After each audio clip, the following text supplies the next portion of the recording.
Welcome, fellow mini superheroes, to Recap World.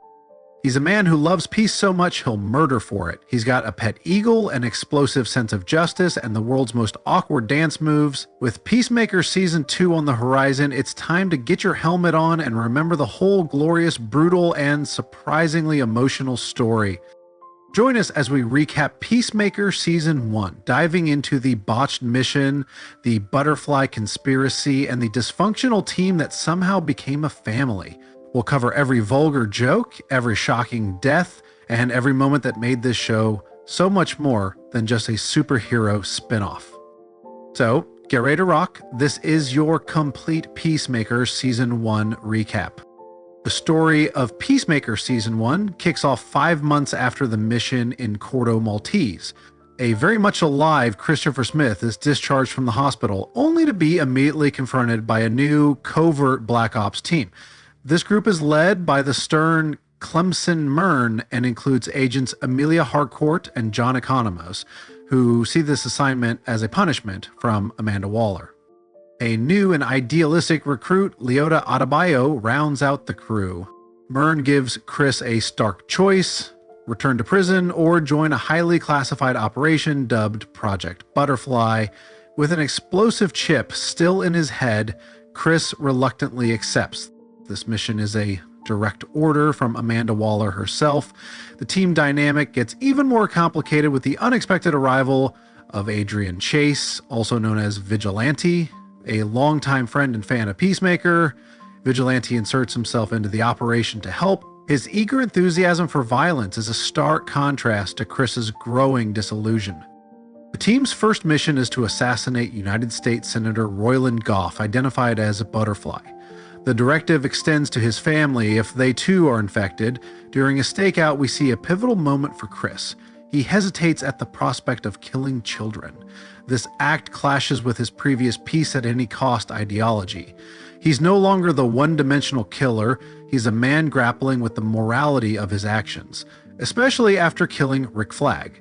This internal conflict is the emotional core of the season, setting the stage for his journey toward redemption. As Project Butterfly progresses, the team learns the true nature of their adversaries. The Butterflies are alien parasites that take over human hosts, controlling their brains and significantly enhancing their physical strength. A critical detail emerges: they exclusively feed on a specific amber liquid. The infiltration is widespread and strategic, targeting influential figures across society, effectively paralyzing any official response. This is why Project Butterfly must remain a secret. The most significant revelation is the Butterflies' motivation. Their objective isn't rooted in conventional malice.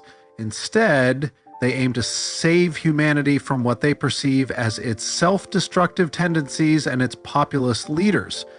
They believe humanity is a doomed species, and their invasive mind control is the only way to ensure its survival.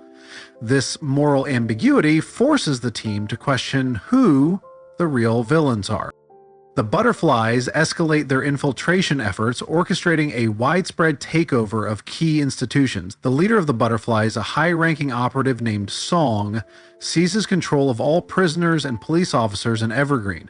This escalation coincides with internal tensions within the team reaching a breaking point. Adebayo confesses to the team that she is Amanda Waller's daughter, and that her initial purpose was to sabotage the mission and frame Chris. This revelation creates a deep rift of friction and distrust, seemingly fracturing the group for good. This internal turmoil directly precedes a major turning point. Butterfly Locke leads a team of Butterfly-controlled officers in a direct assault on Myrn's apartment. During this confrontation, Butterfly Locke shoots Myrn's body, revealing a shocking truth. Myrn himself was a butterfly, a rogue one secretly working against his own kind. Myrn's death and the revelation of his true nature fundamentally redefine the team's understanding of their enemy. In the ensuing chaos, Judo Master, who had been restrained at the team's headquarters, manages to escape and attacks Harcourt and Adebayo. They manage to incapacitate him, but the team is left reeling from the loss of their leader. With Myrn gone, the fractured team regroups at a veterinary clinic where their beloved eagle, Eagly, is recovering. It is here, witnessing Chris pray for Eagly, that Adebayo has a profound moment of connection and decides to recommit to the team. The team unanimously appoints Harcourt as their new leader, solidifying their resolve to defeat the Butterflies. With Harcourt now at the helm, the team devises a desperate high-stakes plan. They must starve the Butterflies by destroying their primary food source, an entity known only as the Cow. This represents humanity's last stand. The climax of the season unfolds at Coverdale Ranch, where the team confronts the Cow, which is a massive, monstrous alien creature. A brutal and intense battle ensues against a formidable army of butterflies. During this fierce confrontation, Vigilante, Economos, and Harcourt all sustained serious injuries, highlighting the immense danger and personal cost of their mission. In a pivotal moment, the Butterflies' leader attempts to sway Peacemaker to their cause, arguing that humanity has doomed Earth. However, he decisively rejects their proposition, choosing instead to remain loyal to his newfound friends and assist Adebayo in destroying the Cow.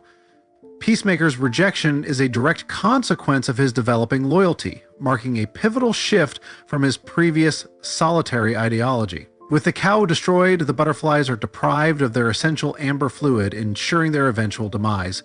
In a final, almost comedic beat, the Justice League arrives at the scene, but Peacemaker rebukes them for their belated appearance, underscoring the team's independent triumph. In the aftermath, Harcourt, Economos, and Vigilante receive urgent medical treatment. Chris and Adebayo reconcile, their bond strengthened by the ordeal. Adebayo then takes a monumental public action. She exposes Project Butterfly, Task Force X, and Amanda Waller's leadership of both to the press.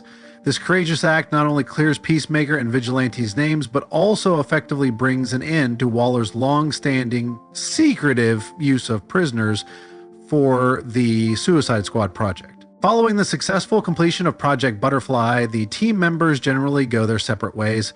Chris returns to his trailer home, accompanied by Eagly, and surprisingly, Goff's Butterfly, to whom he provides the last of his amber fluid, offering her a place to live out her remaining days. However, his journey toward true peace is far from over. He continues to be haunted by hallucinatory visions of his deceased abusive father, Augie, a persistent reminder of the trauma that shaped his identity. These lingering visions indicate that despite the external victory, Chris still faces profound internal challenges that must be confronted before he can truly find inner peace. And that's the end of the road for our Peacemaker Season 1 recap. We've seen Chris Smith go from a lone wolf to a member of the most messed up family in the world, and we've witnessed the birth of a true hero. Well, a hero-ish, but with a cool helmet. The Butterflies are gone, the team is broken, and there are still so many questions left unanswered. Who else is out there? What's next for Peacemaker and the team? And will Economos ever get a name for his pet eagle? What was your favorite moment from Season 1? Who is your favorite character, and what are your predictions for Season 2? Tell us everything in the comments below. If you enjoyed this recap, give this video a like and subscribe to Recap World for more deep dives into your favorite shows. Until next time, remember, a true peacemaker will do anything for peace, but only when absolutely necessary.